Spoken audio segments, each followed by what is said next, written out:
Treatment है और काफ़ी कॉस्टली ट्रीटमेंट है।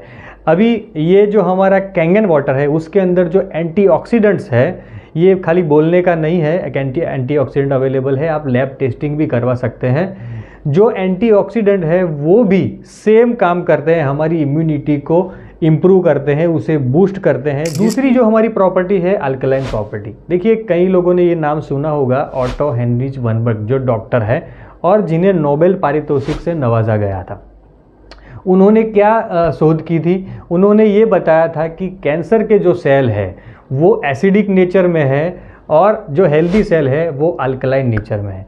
जो लोग ये बोलते हैं ना कि अल्कलाइन पानी पीने से क्या फ़ायदा होगा, क्योंकि हमारा बॉडी का जो पीएच है वो तो 7.35 से 7.4 ही रहता है, तो उसके अंदर अल्कलाइन पानी पीने से ज़्यादा कुछ फ़र्क पड़ने वाला नहीं है। तो उनको ये बताइए कि नोबेल पारितोषिक जिन्होंने पाया है वो बता रहे हैं कि कैंसर के सेल एसिडिक है। तो ये एसिडिक सेल कैसे बन गए? कुछ ना कुछ ऐसी गड़बड़ी हुई है जो हमारा बॉडी मैनेज नहीं कर पाया, तभी तो ये सेल एसिडिक हुई है। सर्टेन सर्कमस्टेंसेस होते हैं, उसके अंदर बॉडी के अंदर जो खराबी होती है, बॉडी के अंदर जो प्रॉब्लम शुरू होते हैं, उसका एक कारण यही होता है कि हमारा जो पीएच है वो कहीं ना कहीं गड़बड़ाता है। जैसे कि आपने देखा कि वो डॉक्टर ऑटो हेनरिच ने बताया कि कैंसरस सेल एसिडिक है। तो जैसे ही आप अल्कलाइन पानी पीना स्टार्ट करेंगे वैसे वैसे आपकी बॉडी के अंदर अल्कलाइनिटी बढ़ती जाएगी और उसका जो इम्पैक्ट है वो कैंसरस सेल के ऊपर भी बढ़ेगा। और अल्कलाइनिटी के अंदर कैंसर के सेल वो डेवलप नहीं हो पाते, यानी अगर कैंसर किसी को नहीं भी है तो भी अगर वो रेगुलरली अल्कलाइन पानी पी रहा है तो कैंसर होने के चांसेस बहुत ही कम हो जाएंगे। तो हेल्दी इंडिविजुअल को भी ये एज ए प्रिवेंशन आप ले सकते हैं और जिनको कैंसर है उनको एज ए उसके लिए बेनिफिट आप ले सकते हैं। और तीसरी जो प्रॉपर्टी है वो है हाइड्रेशन, यानी कि माइक्रो क्लस्टर। अगर आपके पानी के अंदर एंटीऑक्सीडेंट भी है, आपका पानी अल्कलाइन भी है, और वो पानी अगर माइक्रो क्लस्टर नहीं है, पतला नहीं है, तो वो सेल के अंदर पेनिट्रेट यानी सेल के अंदर एंटर नहीं कर पाएगा और सेल को पूरी तरीके से डिटॉक्स नहीं कर पाएगा। क्योंकि सेल के अंदर जो डेब्रीज है, सेल के अंदर जो कचरा जमा हुआ होता है, उसे भी कहीं ना कहीं हमें निकालना होता है, डिटॉक्स करना होता है। आप जो नेचुरोपैथ है, अगर वो नेचुरोपैथ में आप जाओगे तो कैंसर के लिए वो लोग सबसे पहले बॉडी को डिटॉक्स करते हैं। बॉडी के अंदर जो कचरा जमा है, बॉडी के अंदर जो डेड सेल्स जमा हुए हैं, उसको निकालने के लिए वो अलग अलग थेरेपीज़ यूज़ करते हैं डिटॉक्स करने के लिए। तो हमारा कैंगन वाटर जो है वो नेचुरली हमारे बॉडी को डिटॉक्स करता है। और कई लोगों को ये एक्सपीरियंस भी हुआ होगा कि जब भी वो कैंगन वाटर पीना स्टार्ट करते हैं शुरुआत में, तो उन्हें कहीं ना कहीं लूज मोशन फील होता है, कई लोगों को कॉन्स्टिपेटेड फील होता है, कई लोगों को बार बार यूरिन के लिए जाना पड़ता है। तो ये जो सारी चीज़ें हैं तो ये हमें बता रही है कि हमारे बॉडी के अंदर से कचरा निकल रहा है, वो प्रोसेस हो रहा है।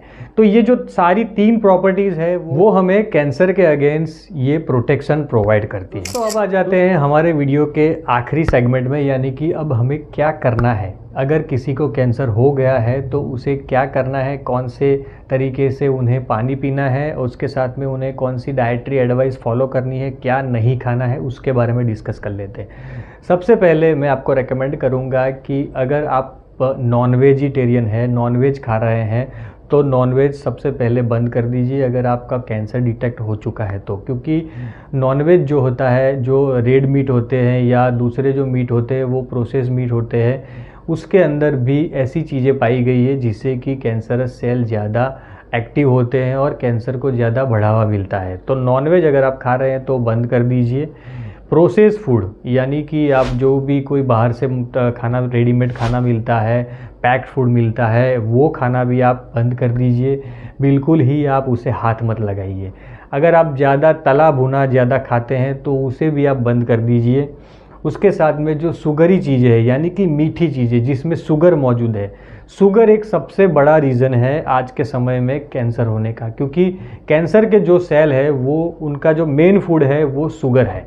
तो अगर आप शुगर खाना एकदम से कम कर देंगे तो आपके जो सेल जो ज़्यादा डेवलप हो रहे हैं कैंसर के, जो ज़्यादा तेज़ी से कैंसर बढ़ रहा है, वो स्टॉप हो जाएगा या उसके ज़्यादा बढ़ने के या बिगड़ने के चांसेस बहुत ही कम हो जाएंगे। तो शुगरी चीज़ें आप बिल्कुल ही, उसमें आप चाय भी ले लीजिए और कॉफ़ी भी ले लीजिए, क्योंकि चाय और कॉफ़ी वो भी कहीं ना कहीं हमारे बॉडी के लिए इतने हेल्दी चीज़ नहीं है, उसके अंदर भी कुछ ऐसी चीज़ें हैं जो हमें नहीं लेनी चाहिए। चाय, कॉफ़ी और कोल्ड ड्रिंक खास करके, क्योंकि कोल्ड ड्रिंक भी बहुत ही एसिडिक नेचर के होते हैं, तो आप कोल्ड ड्रिंक भी बंद कर दीजिए। हो सके तो आप इन चीज़ों को थोड़ा नोट डाउन कर लीजिए ताकि आपको ये बार बार इन्फॉर्मेशन देखनी ना पड़े, आप वो नोट्स देखकर ही आपका डाइट प्लान है वो आप बना सके। टोबैको और अल्कोहल अगर आप ले रहे हैं तो भी उसे आप बंद कर दीजिए। टोबैको, अल्कोहल एक बड़ा रीज़न है, जैसे कि हम लोगों ने आगे डिस्कस किया।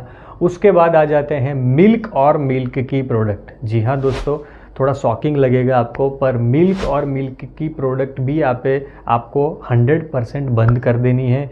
चीज़ हो, बटर हो, दूध हो, आइसक्रीम हो, या ऐसी कोई भी चीज़ जो दूध से बनती है, मिठाई वगैरह कुछ भी हो, वो आप 100% आपको बंद कर देनी है। और आखिर में बेकरी प्रोडक्ट्स, यानी कि आप जो फर्मेंटेड चीज़ें जो खाते हैं, पाव है, बिस्किट है, टोस्ट है, ऐसी केक है, ऐसी कोई भी चीज़ जो बेकरी में बनती है, वो चीज़ आप बिल्कुल ही मत खाइए। देखिए ये जो सारी चीज़ें ना, ये हमारे बॉडी के अंदर इन्फ्लेमेशन बढ़ाती है और ऑक्सीडेशन का जो प्रमाण है वो ज़्यादा फास्ट कर देती है। तो ऐसी चीज़ें हमें नहीं खानी चाहिए अगर हमको कैंसर ऑलरेडी हो चुका है तो। और हेल्दी आदमी भी अगर ये चीज़ें अवॉइड करेगा तो उसे उसकी हेल्थ में और भी सुधार दिखेगा और फ्यूचर में आने वाली जो बड़ी बीमारी है उससे वो बच सकेगा। अभी कैंगन वाटर कैसे पीना है, जैसे कि हमारे टेस्टिमोनियल्स में आपने देखा कि उन लोगों ने 11.5 और 9.5 दो वाटर का इस्तेमाल किया है। देखिए कई लोग बोलते हैं कि 11.5 हमें पानी नहीं पीना चाहिए, पर आपको कैंसर अगर डिटेक्ट हो चुका है, अगर आपकी बॉडी के अंदर ज़्यादा मात्रा में एसिड फैल गया है, एसिडिक बॉडी आपका हो गया है, तो उसे काउंटर करने के लिए और 11.5 जो वाटर है उसके अंदर बहुत ही ज़्यादा मात्रा में एंटीऑक्सीडेंट होते हैं। तो आप इस कंडीशन में, पर्टिकुलरली कैंसर जैसी कंडीशन में 11.5 पानी ले सकते हैं, पी सकते हैं। ये जो चीज़ है वो आपको ज़्यादा बेनिफिट करेगी। आप दिन में 3 से 4 बार लीजिए 11.5। जैसे हम लोग चाय पीते थे तो अभी उसकी जगह पे, चाय की जगह पे उतनी ही क्वांटिटी में आप 11.5 ले लीजिए। सुबह खाली पेट ले लीजिए, शाम के वक्त एक आध बार आप ले लीजिए, दोपहर के वक्त आप एक आध बार ले लीजिए, और रात को सोते वक्त आप एक आध बार ले लीजिए। उतनी ही क्वांटिटी में, जितने आप एक कप चाय पीते हैं उतनी ही क्वांटिटी में आप ले लेंगे 11.5, तो उससे भी आपको बेनिफिट मिलेगा।